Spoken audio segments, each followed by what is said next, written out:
Thanks for joining us for another episode of Mid-American Gardener. I'm your host, Tanisha Spain, and joining me in the studio today are two of our favorite panelists. The Jennifers are here. So we're going to have them introduce themselves and tell you a little bit more about their specialty and where you can find them in the garden. So Jennifer F., we'll start with you. Hi everyone, I'm Jennifer Fishburn. I'm a horticulture educator with the University of Illinois Extension, and my office is located in Springfield. I serve Logan, Menard, and Sangamon counties, and I like to talk about just about anything after 25 years in Extension. All right, Jen? Hi, I'm Jennifer Nelson. I'm a horticulturalist. You can find me in lots of places. I am an instructor with the Department of Crop Sciences at the University of Illinois, and I also have a blog called Grounded and Growing at groundedandgrowing.com. Yes, and you're back in the classroom. I'm loving Yes. that. Loving that. We've been trying to come visit you. We're going to get there because we want to see you in the classroom. So we're going to mix it up a little bit today and start with questions because they've brought a lot of seed starting materials. We're almost there. We're so close to spring. It's almost here. The trees have buds on them, little buds I can see. So they're going to make sure that all of our seeds get off to a really good start this spring. So let's take some questions first, and then we'll spend the rest of the show talking about seed starting.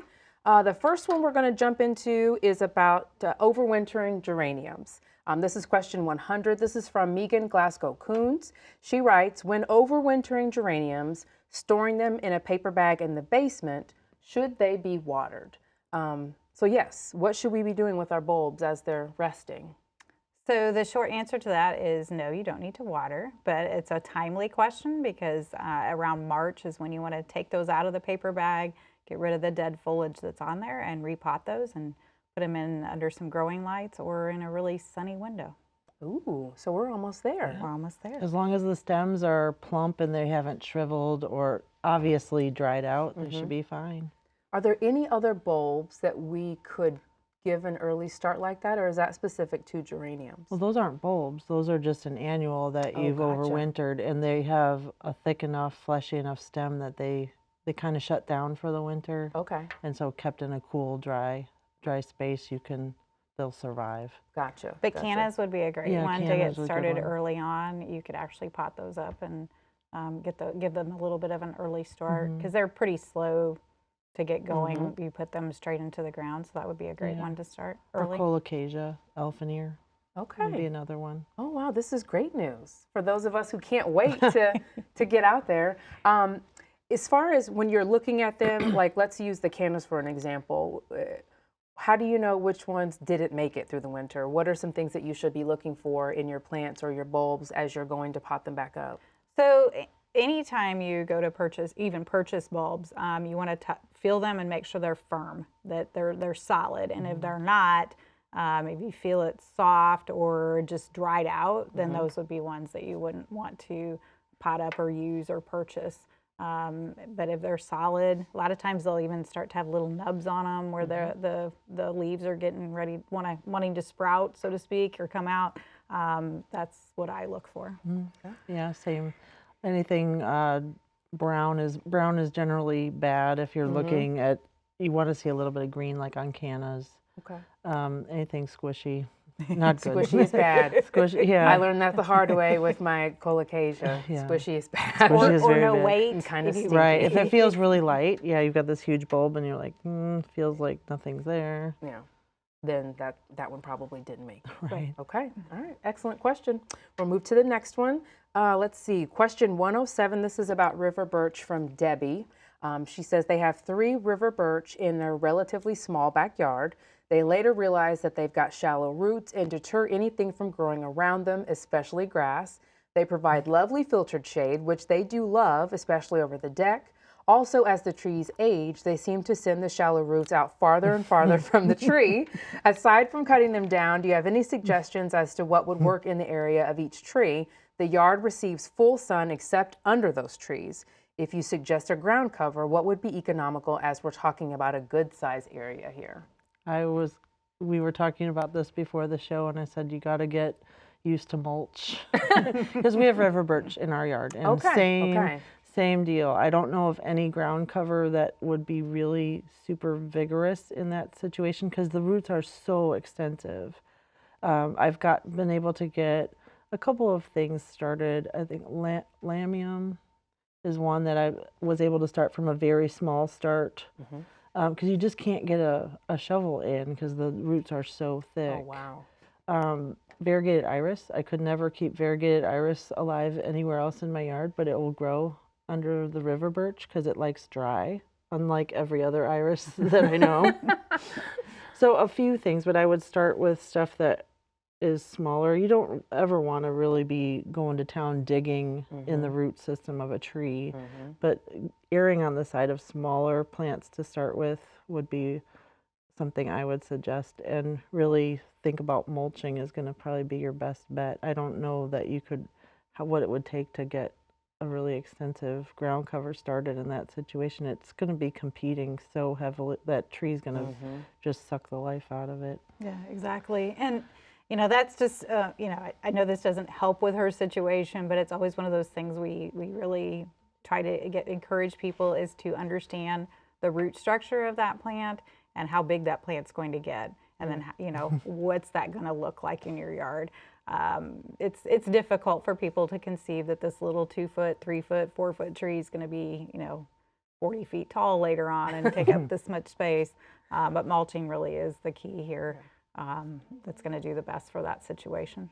It always cracks me up when I read questions like that, and you guys are just nodding along like, yep, I could have told you that was going to happen. I'll say I made some of the same in that part too. Yeah, assumptions in my yard. I didn't know how extensive the root system for river birch was going to be.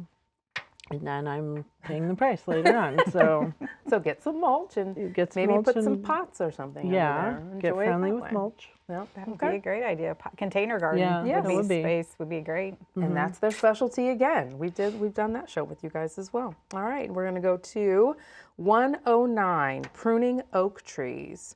Why? This is from Stephen Casper. Why does my arborist want to wait until the 3rd frost before pruning dead wood out of my large pin oak trees? Help us out with this one. So oaks in general are pruned typically between November and February, what we call the dormant season. That's really important with oak trees because they can get a fungus called oak wilt, and we want to avoid that at all costs. So that's probably what they're waiting for, is to make sure they have a good window and a good time frame to do that without causing any issues for the tree. So just saying 3rd frost is just like a nice general... He's making sure it's cold. Yes. It's dormant. Making sure it's cold. Okay, good to know. Now we've got another question we're going to answer, but there are a lot of questions jammed into this question. That's why I named it This and That. This is from Peg Man. She says, I like growing things from starts like avocado, pineapple, lemon, or any type of citrus seeds. What else can we grow? So this is like from the grocery store.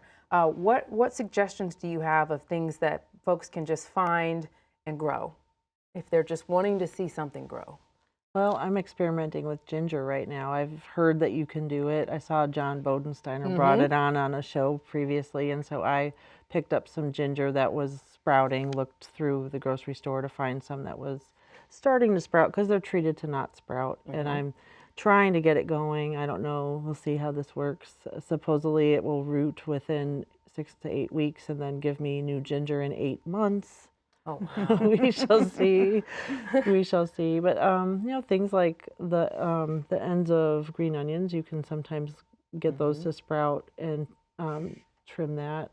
Use that in cooking. I've seen sometimes people try that with garlic and just not growing it to get a new bulb of garlic, but just that shoot has some garlic flavor to it. I remember in college there was one person who had potato vines all over their apartment, and I thought, wow, this is kind of different, but you know, all right. But potatoes, I've had luck one time with celery. We talked about this a little bit before the show. You said it's not likely or not often do you get it to go very far. Right, and same thing with like stubs of the core of lettuce. I've seen sometimes people trying to start that. It just really depends at what point that plant was when it was harvested, if it's got much growth potential left in it, because all like lettuce and stuff will tend to bolt at the end of its life cycle. So yeah, just kind of, it's worth a try, and if you're really itching to do something, and go for it. Yeah, for sure. And you just want to see, it's kind of fun to do. The main thing to remember, particularly with citrus, is they're going to need pretty high light. So if you want to continue to grow it, you'll need ideal growing conditions for some of those plants. Okay. All right. Let's dig into the rest of this here. Let's see. The next one is, what are some new plants on the scene? And I know both of you like house plants. So any new fun plants that you've seen out and about, or? Oh, shoot. We were talking, we stopped, DJ Taylor, production team, and I stopped at a plant store the other day, and we were at the checkout line, and they had, I can't remember the name of it, but it's the one that looks like the heart, the little succulent. It's the Hoya. And we were all like, that's a Jen plant. Like, we could see you with your cart going by going, you're coming home. Yes.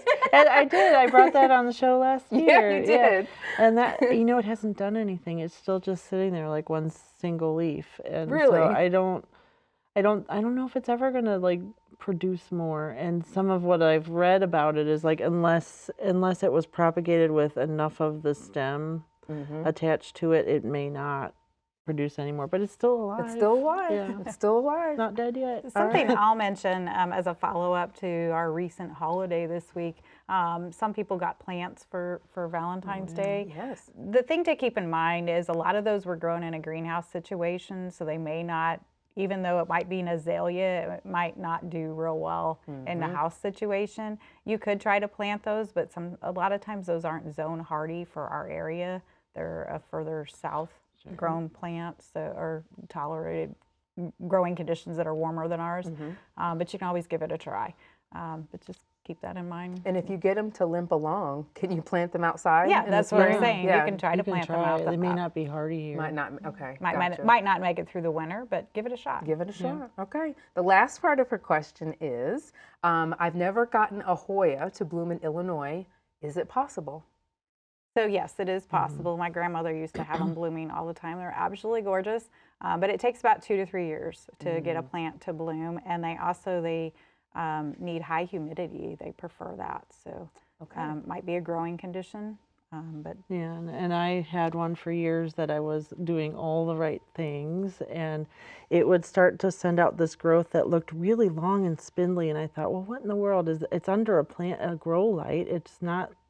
It looks like it doesn't have enough light, and I'd cut it off, and I'd just let it do that for a long time, longer than I should have. And I should have done what I tell everyone to do, to go research it, right? But no, I researched it after I'd cut it off, and it said that that was a sign that it was trying to flower.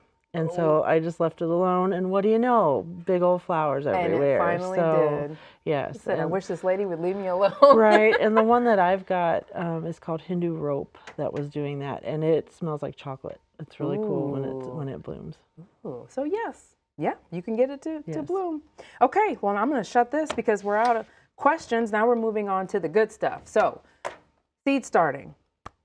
Help us out, because we really start out with the best of intentions, and then some things can go wrong. So I will let you guys kind of just take over, and I'll jump in here with questions, but help us understand, some things to do, some tips, get us started.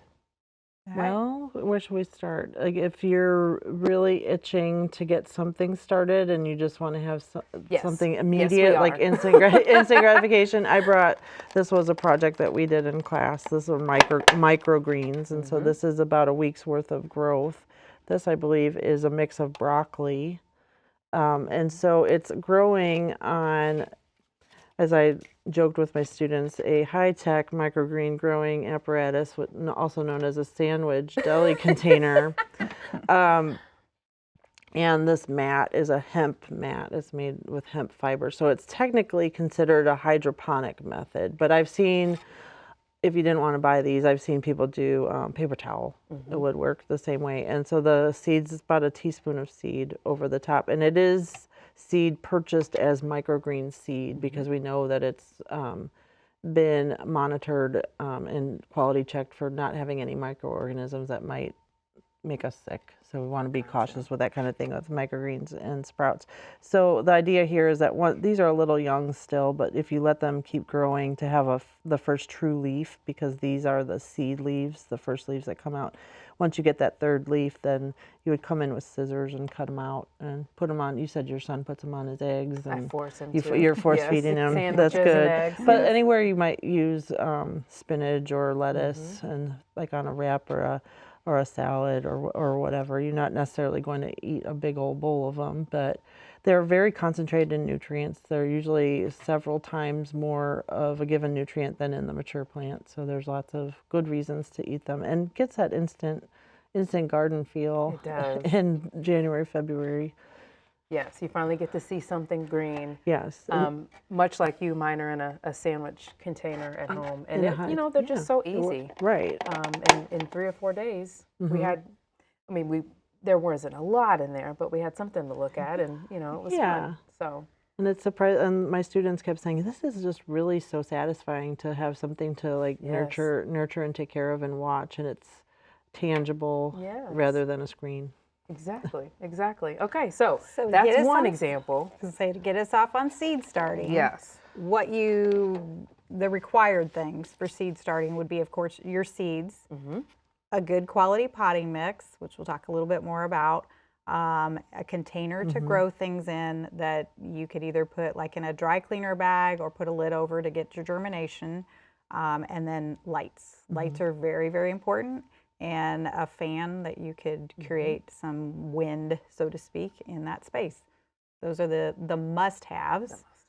And then there's like a whole bunch of other things that you can buy as well. So Jennifer and I both brought different types of heating maps that you can use to get your plants to germinate quicker. But number one thing that I have learned is quality seed starting mix. So I will just repeat that again, quality seed starting mix. And then the other thing to note about your seed starting mix is it's going to come dry. So when you pick it up, you can see it's very, very dry. Before you put that into the containers that you're going to use, wet that up so it's nice and moist. Some folks might even want to wear a mask because the dust it's pretty, when you take it out of the bag, it's pretty dusty. And then get that good and moist. So you have a good foundation for your seeds to start sprouting in. That's step one. I've heard a lot of you, almost all of you, talk about, there are other ways or places that you can cut corners and have savings if you need to, but the medium is not the one, especially if you're going to start from seed. You can skimp on potting soil or garden soil, but if you're going to start seed, go for the good stuff. That seems to be the standard. And get some lights. And tell people if you're going to go to all this trouble, even your best window at home is not enough light for seeds. You need to get some supplemental light. It's come down in price dramatically. Oh my gosh! I used the example of us sitting in a lecture, and the speaker was talking about one little fixture costing $150, and we looked at each other like we're never going to be able to buy this. And now the same fixture that was maybe a 12-inch by 12-inch square is now about $30. Yes. Yeah, you can get LED shop lights, anything that was going to put off a good intense light. And then we'll talk about it. I will remind them again, but once the seeds are sprouted, that light goes really pretty close to those seeds. So that's as close as you can get without touching. Really, so that they don't get leggy. Right. So do you have to worry about burning your seedlings? Is that a not concern? with LEDs or fluorescents? They don't get hot. The incandescent bulbs, but I don't know that anybody would use that for a grow light. There used to be more grow lights like that. Those get really hot. But yeah, as long as you're not physically burning them. Sometimes LED fixtures get a little warm. So you wouldn't want them to be right up against it. Probably dry them out. Gotcha. Okay. So you're going to put your seed starting mix into whatever container you want to start with. You could put them right into the little cell packs. You can put them right into little cups. You could start, a whole packet of, not a whole packet, but about 20 tomato seeds in a little open flat, knowing that you're going to have to transplant those to something a little bit bigger. But there's And then Jennifer's got some homemade things. Yeah, I brought, this is just a toilet paper roll that we cut some. We've all got those. We've cut some little tabs and just folding that in. And then you would fill that with your potting mix. And people might tell you, oh, you can plant the whole thing. Don't do that. It will never break down fast enough. And any amount of this paper sticking above the soil when you plant it will be like a wick, and it will dry. It will dry the whole thing out. So just same thing with peat pots.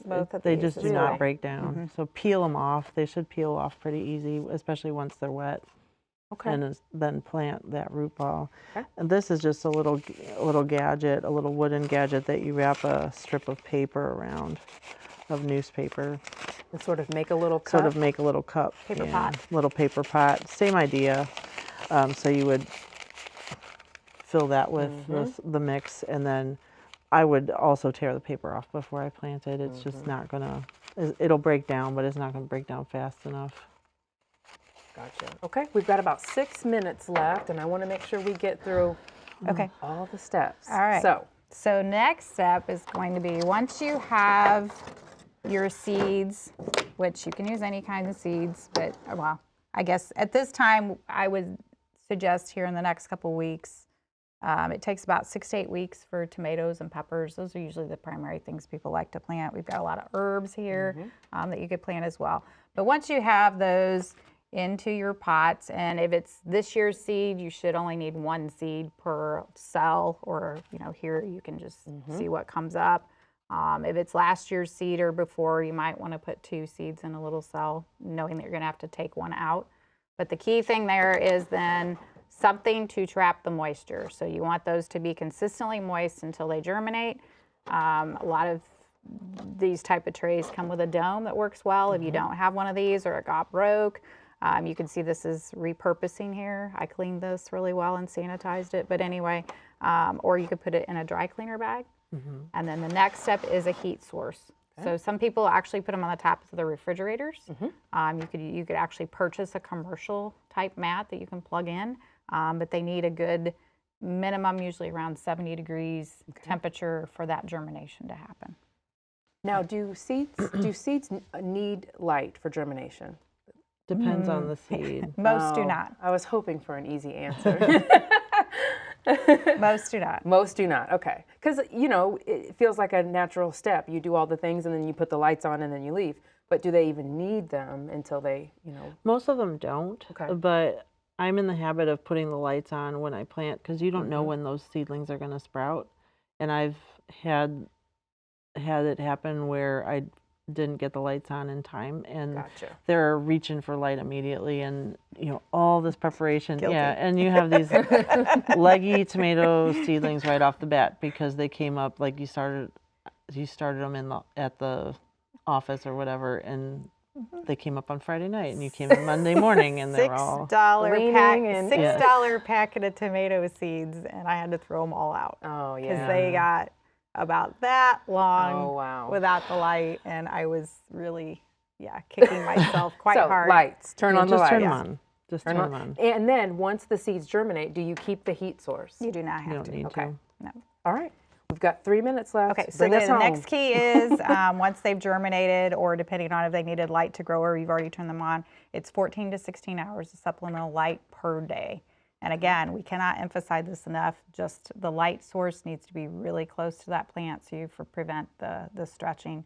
It's also a good idea at that time just to put on a fan low, so it just creates a little bit of a wind, mimics the outdoors. Yeah, you'll get stronger seedlings that way.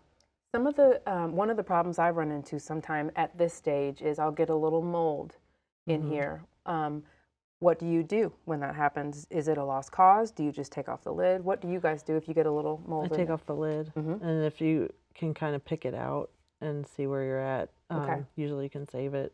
Okay. Yeah, and I forgot to say that. As soon as they germinate, take this lid off. Take that off. You don't need it anymore. Oh, I was doing that wrong. No, I was keeping that on until it was the plants were touching. This comes off as soon as they've germinated. Oh, and then having that fan on it sometimes helps prevent that, what we call damping off, where you're starting to get that mold look to it. So yeah.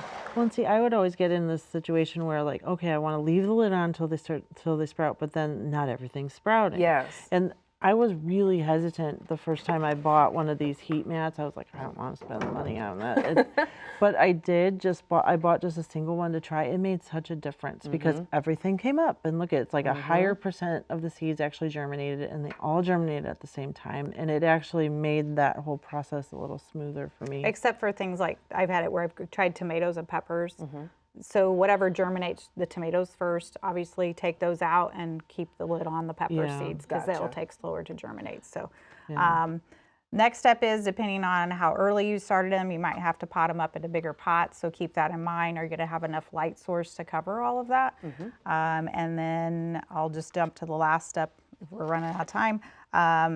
And that is to harden them off. That is another huge key. You want to talk about it? Yeah, so you don't ever want to just take them straight from inside and just set them out in the garden. They will not survive. The textbook way to do it is to put them outside in the shade and bring them in at night and do that for 3 or 4 days. And then after about a week's time, be able to plant them out. I will wait till the temperatures are decent at night, and I usually put them in the shade, and I don't always bring them in at night. But I definitely don't put them right out in the sun, and definitely not right out in the wind. They've got to have that time to build up the waxes and the leaves to be able to withstand the wind before you put them out in the garden. Excellent. Kind of move them out into a little bit more sun every day. Okay. All right. And you've got, real quick as we go, you've got something, we're going to post this. This is How to Succeed at Seed Starting. It's from North Dakota State, U of I. This is everything you need to know about seed starting. Perfect. So we've got Chuck's schedule, we've got the tips here, we've got the Jennifers. We're all going to have fantastic gardens this year. So thank you so much for coming. Thank you so much for watching. Good luck with your seed starting, and we'll see you next time. Good night.